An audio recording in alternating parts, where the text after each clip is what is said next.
Honorable Men Discord, Micca describes the time she went to the 5150 show with Anton Daniels. Let's talk about it. How you see yourself is how you perceived. I see a man strong, gifted, head strapping, never down on his knees, begging. Gotta make a way, even in my darkest hour. Say the odds against me was new. I would never cower. As always, welcome back to another episode. If you haven't already, hit that like button, hit that subscribe button. Tell a friend to tell a friend. I drop episodes daily at 5 p.m. Eastern time. So let's get straight to it. Now, right on the heels of yesterday's episode, when I recapped Corey Holcomb speaking on having Anton Daniels on his show, now I'm going to discuss Micca. Micca is the young lady who attended the 5150 show along with Anton Daniels and his his bodyguard. But in any regard, the young lady is addressing that whole experience, and if you can see the thumbnail above, it says alleged side chick of Anton Daniels. We don't know if this is a side chick of his, but I wouldn't even say side chick, because if you watch Anton Daniels' response when he was in the hotel room, he called up his wife, and his wife is aware of Micca. His wife clearly was aware that Micca attended the show with him. Now, I know there's going to be some to say, well, how do you know that's even his wife? You can't prove that's his wife on the line. He could have had anyone. He could have called anyone that and had them pretend like it's his wife. We really don't know. But with that being said, I think it's always best to have the person speak for themselves. So let's get into this video of Micca speaking about the whole experience and how it turned out from her perspective. And address the whole Corey Holcomb situation. All right, the whole Corey Holcomb incident. Now, 2 weeks ago, I was told that I was going to go on the 5150 show. And I was excited. All right? I was excited about going on the 5150 show. Last Tuesday, I got on the plane to go from D.C. to L.A. I got to the 5150 studios at about 8 p.m. Pacific time. I met Corey Holcomb. I was introduced to him. He shook my hand. Then about, I want to say 5 minutes before the actual show started, I was told, I can't go on the show. I said, okay, cool. Then I was told that I could sit on the set, but I have to sit off camera. I said, okay, cool. And that's where I sat for the entire duration of the show. Now, the show starts, and as you know, what happened, because it went viral. All right, so if you guys want to see all of that, you can go watch it. It's everywhere. All right? But with all that being said, as that's going on, when it becomes abundantly clear that it's time to go, myself and security go ahead and start to leave. When I get to the door, as I'm going out, I hear Corey Holcomb say, yeah, leave with your security and your bitch. And I'm not going to lie, I was shocked. Because it's very unfortunate that I would be called the B word. Because I had such a positive outlook and a positive take on 5150 and Corey Holcomb. Last year here in D.C., I literally went to a Corey Holcomb show. So when I found out I was going on 5150, I was like, oh, this is exciting because I just went to see a show. And now I'm having this experience. So it was very unfortunate. Not only that.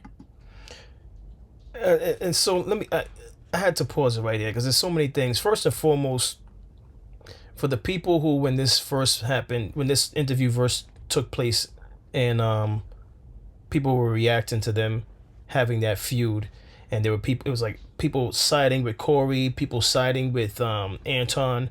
I see a lot of people who are upset with Anton, maybe for good reason. Again, I'm non-biased to this, but I saw some people reacting to Anton saying he's a tether because of his Haitian background. I'm assuming Corey is a foundational Black American, right?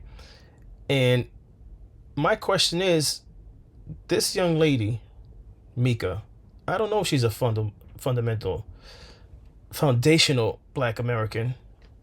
Excuse me if I said that wrong. Foundational Black American. So you have Corey Holcomb, who's a foundational Black American, and then you had Anton Daniels, who some are calling him a tether because of his Haitian background. This young lady, I don't know her background, but let's just say she's a foundational Black American. Where are the supporters for her?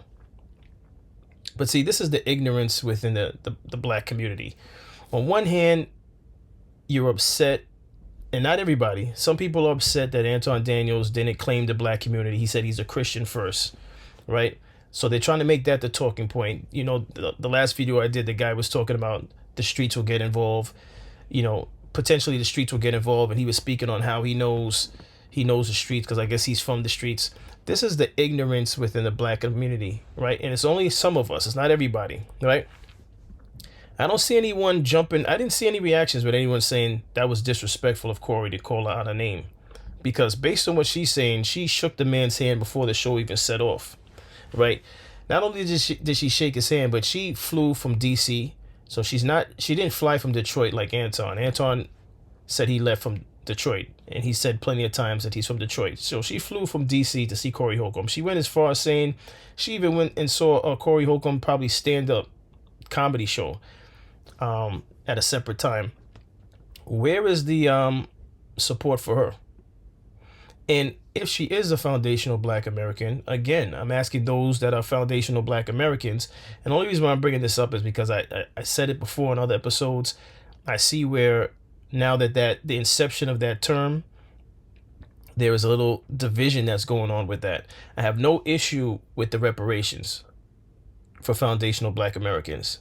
No issue with that. But I see how since the inception, they're trying to divide us even further. So we're divided by those who are street, those who are not, which Anton Daniels is not street. I think it's clear based on people's reaction. Anton Daniels is not street. Corey represents the streets. Meanwhile, there's some people I read in the comment section are saying Corey doesn't have a street. He's not street either. But yet Corey is, because he's insinuating things and he's mentioning the streets, I guess he has more validity in the streets than Anton. Anton's not claiming he's necessarily from the streets, but he grew up in rough Detroit. It's just so twisted how we operate as a people. It's disgusting. And again, I'm not even sure if I'm allowed to say we as a people, because they'll say that I'm a tether because my parents weren't born here. All right. So I guess I'm a tether. It's just disgusting. This whole thing is disgusting. My take on this is Corey, you decided to, and I'll speak on the last episode. He decided to miss a week. I'm assuming he missed a Tuesday. And so he came this Tuesday to discuss the Anton Daniels feud again. Where's the apology for the young lady? And if he made that apology, then I was wrong. But I don't believe there's an apology there, because I would have found it somewhere on TikTok. But if I'm wrong, I'm wrong. Where's the apology for the young lady? You shook this young lady's hand from what she's saying, and I don't believe she's lying. And no, I'm not pandering to her either. I don't believe she's lying. She shook his hand earlier before they started to record.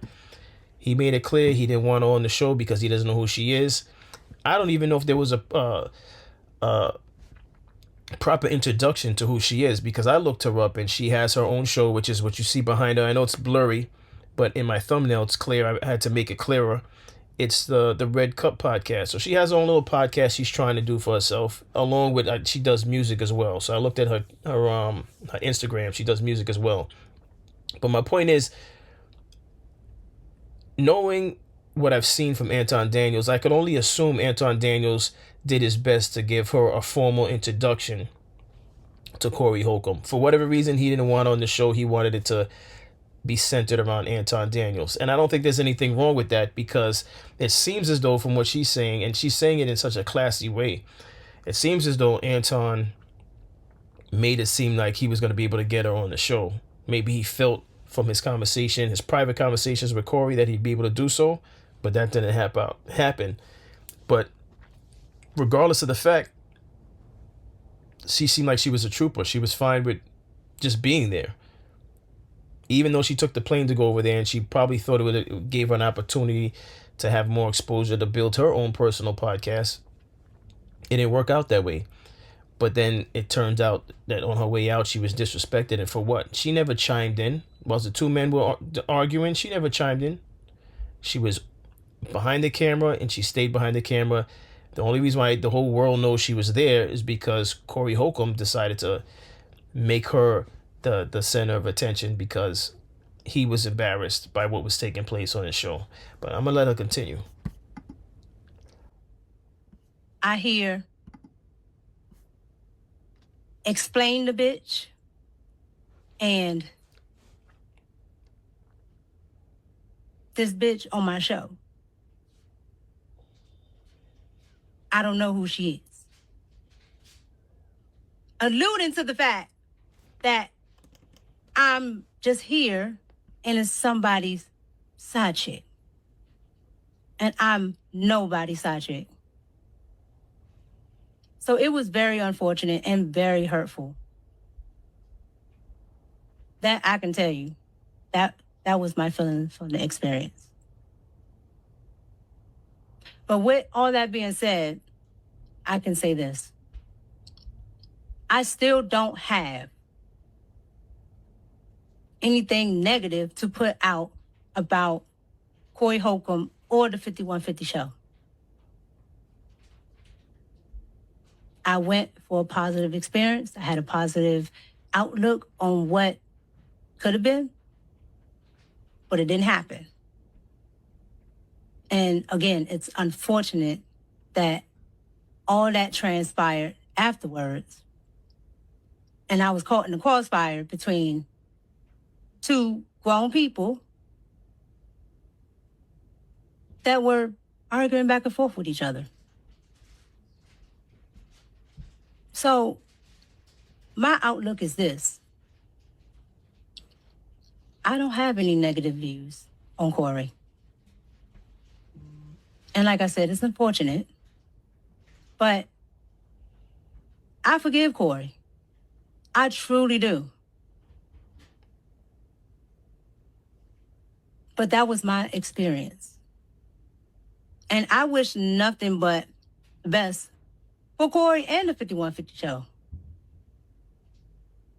I just wanted to come on and really say my piece, because I really hadn't said anything. Because everybody else was talking. So I wanted you guys to hear it from me.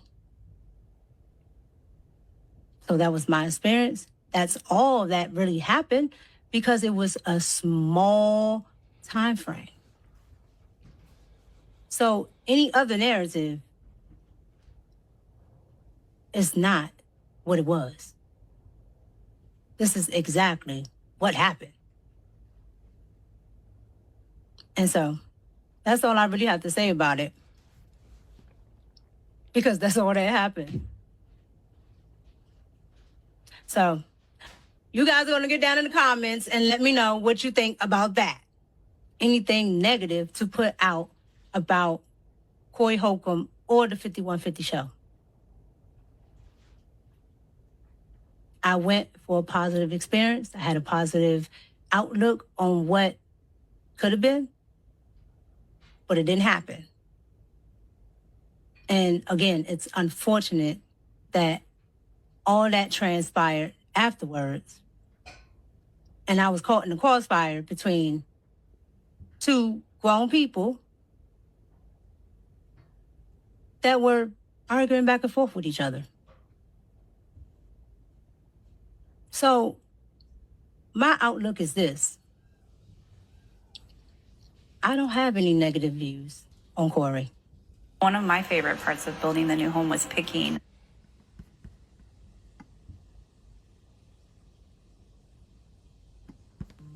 And like that is unfortunate, but I forgive Corey. I truly do. But that was my experience. And I wish nothing but the best for Corey and the 5150 show. I just wanted to come on and really say my piece because I really hadn't said anything. Because everybody else was talking. So I wanted you guys to hear it from me.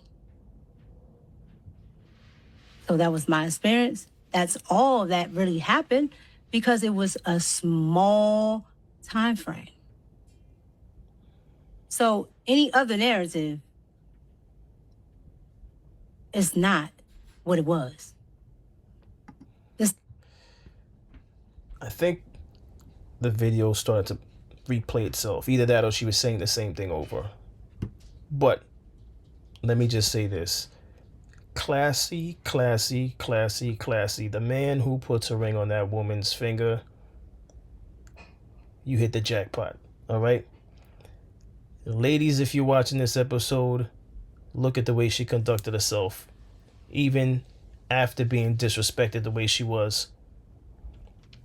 Nothing that she said on her own platform, which is called the Red Cup Podcast, nothing that she said was filled with profanity. There was no aggression. Just class, class, class. If anything, shame on Corey Holcomb, shame on Anton Daniels, because Anton Daniels would like to think that he's very intelligent, which I'm not saying he's not. But for someone who thinks he's extremely intelligent, you could have found a better way to conduct yourself.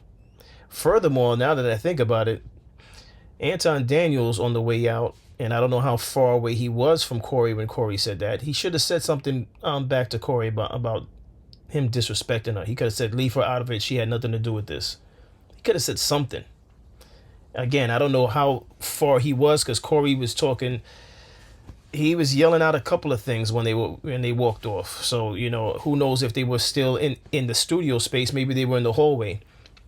But it's just disgusting. Again, all those people who just love to see this type of imagery from black people for the sake of content. Now, I make no mistake about it. I covered it. But I made sure I said that there was no winner in any of it. There was no winner. They should have been able to conduct themselves as grown men. They're up in age.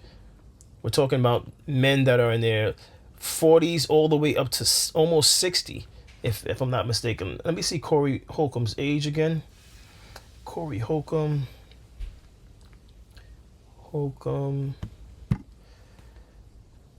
Age. Okay, Corey Holcomb's almost 60, 57. But listen, where's this young lady's apology? She deserves an apology, not because I said so, but because we all witnessed what was said about her. And she, again, throughout the entire back and forth, the exchange, she was the innocent bystander. She was just someone who accompanied Anton Daniels. He may have promised us something that he couldn't deliver on. That's a whole nother subject. I know some people are looking at that as a talking point, but it's so amazing. And I actually saw someone who covered her video, and that was the person's talking point.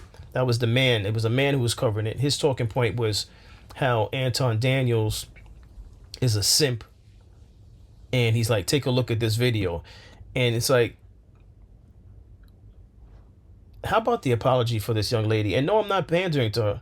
And by the way, I think Corey said what he said because, honestly, he was jealous. Because the woman is stunning. Corey was jealous. I'm going to call it like I see it. Because, like she mentioned, she was introduced to him in the beginning. He must have been like, oh man, how did Anton get with this woman? You know? There was a little bit of jealousy, you know, when he saw her. And it's possible that maybe at some point in time he was looking to intentionally disrespect Anton in her presence. And I'm gonna say that, and I know you might say, "Oh, that sounds far-fetched." Let me tell you something. Remember, Corey said it first. He was disrespectful first. He said to Anton, "You kiss white people's ass." Now, maybe that's lack of his ability to express himself. Maybe his vocabulary isn't that strong, but he could have expressed it in a different way, which is why Anton said what he said back to Corey once Corey said that Anton kisses white men's ass or white people's ass, something along those lines. The point is, it's all starting to make sense. And for those of you that think I'm running with it, and it's a stretch for me to say that it's possible that Corey was jealous of Anton,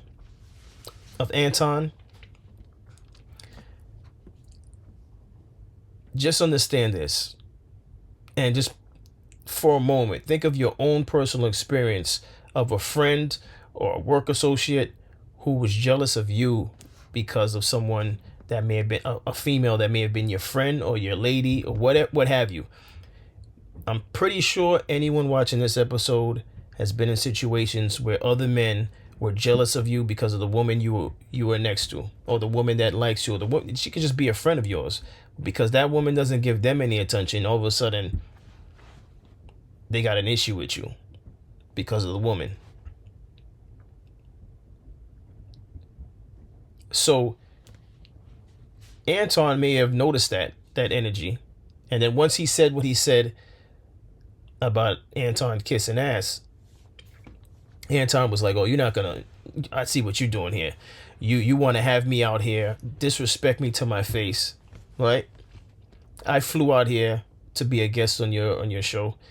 You want to disrespect me, and you want to disrespect me in the company of a young lady that I work with from time to time, or who I'm trying to mentor or trying to help push her along in the same space. Whatever his business dealings is with her, I'm not here to discuss that, because at the end of the day, if you saw the video with him in the hotel room, he allegedly called his wife, and his wife was aware that she even went out there. I'm just going to end with this. Corey, you owe her an apology. Period. Anyone that sees it any other way, it says a lot about you. Because at the end of the day, this is someone's daughter. This is probably someone's sister or cousin or what have you. And she was not a participant in that feud. She was just behind the camera. She was where she was supposed to be, where she was told to be, based on what she said. They didn't want her on the show, so she wasn't on the show. But it was Corey that made it clear that she was there.